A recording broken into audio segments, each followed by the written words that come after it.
uma frase muito interessante, que na verdade nada mais é do que o retrato do que muitas mulheres vivem. É assim, ó. Espera-se que a mulher seja mãe como se não trabalhasse fora e que ela trabalhe fora como se não fosse mãe. A conta não fecha. E é sim, muita pressão porque a mulher quer ser perfeita em ambos.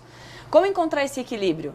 A inteligência emocional pode ser um caminho e quem vai conversar com a gente agora é a psicóloga especialista em comportamento humano, Marcela Eduarda Ferreira, e também a educadora materno-infantil, Ana Paula Franz. Meninas, bem-vindas, tudo bem? Tudo bom. Gente, essa sintonia de cores foi completamente sem combinação nenhuma, é porque a sintonia é boa mesmo. É boa, é verdade. Vamos falar de uma coisa que, gente, frustração e perda de controle. As mães hoje vivem isso? Sim, vive bastante. A gente tá aqui, indo. né? Assim, é muita pressão, né? As mães realmente são bastante cobradas no dia a dia para que sejam perfeitas, para que assimile todos os papéis, né? O papel de melhor... Com perfeição. Com perfeição. Então, assim, desempenhamos vários papéis. E se a gente for parar para pensar, alguns anos atrás, existia uma clareza maior desses papéis. Em que Sim. sentido?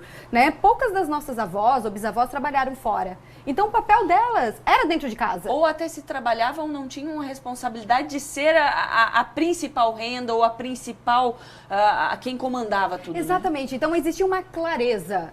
Hoje, a gente percebe que as mulheres, graças a Deus, assumiram esse novo papel, mas ainda socialmente tem coisas que ainda não estão claras. Sim. E acaba fazendo com que a mulher ela queira desempenhar 100% o papel em todos os palcos. E isso é humanamente impossível. Né? Mania de querer ser perfeita em tudo. Ligação com vivências na infância tem a ver, Ana? Totalmente. Eu sempre costumo falar para as mães, né, quando eu trabalho, que aquele nervosismo que uma mãe às vezes está passando, se relacionando com o filho, se incomoda com o choro, com a birra, nada mais é do que um gatilho mental sobre as suas próprias vivências enquanto filha. E aí é que vem mais ainda a importância da inteligência emocional, que é o autoconhecimento. Porque muitas vezes a gente está nos relacionando não com o nosso filho de verdade, mas talvez com a nossa criança interior ou com aquele filho que uma mãe está idealizando. E aí é que precisa realmente ter esse conhecimento para você não ser incongruente com aquilo que você quer ensinar, passar e aquilo que você realmente está fazendo naquele momento. Dá para dar um exemplo dessa vivência quando você era criança, por exemplo, quando a pessoa é criança e faz essa ligação? Posso dar sim. Eu vou dar um exemplo próprio de uma mãe que eu vivenciei, né? Ela tinha mania de achar que o filho estava sempre passando fome. E ela vivia colocando comida. E aí eu conversei com ela, eu disse, olha, fulana, por que você acha que teu filho está com tanta fome? Aí ela me disse, Ana, eu sei o que é passar fome na infância. Eu sei o que é ver uma criança comendo um chocolate, uma bolacha e não ter. Por isso, meu filho não vai passar por isso. Ou seja, ela projetava a dor que ela passou na infância no próprio filho. Agora, gente, eu vou pedir para as duas fazerem um resumo, porque a gente tem menos tempo do que dicas. A gente tem dicas, então, para lidar com essa inteligência emocional e a gente vai passar rapidão, tá bom? Primeira dica é lembrar como era a sua infância. Sim.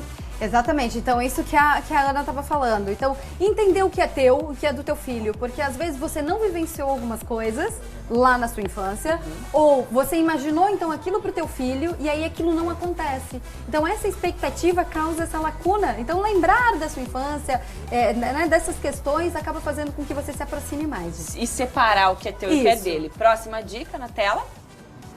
Olha lá, com licença, Fabi, que eu preciso ler lá. Estudar suas próprias emoções. Isso. Ah, tá lá. E aí?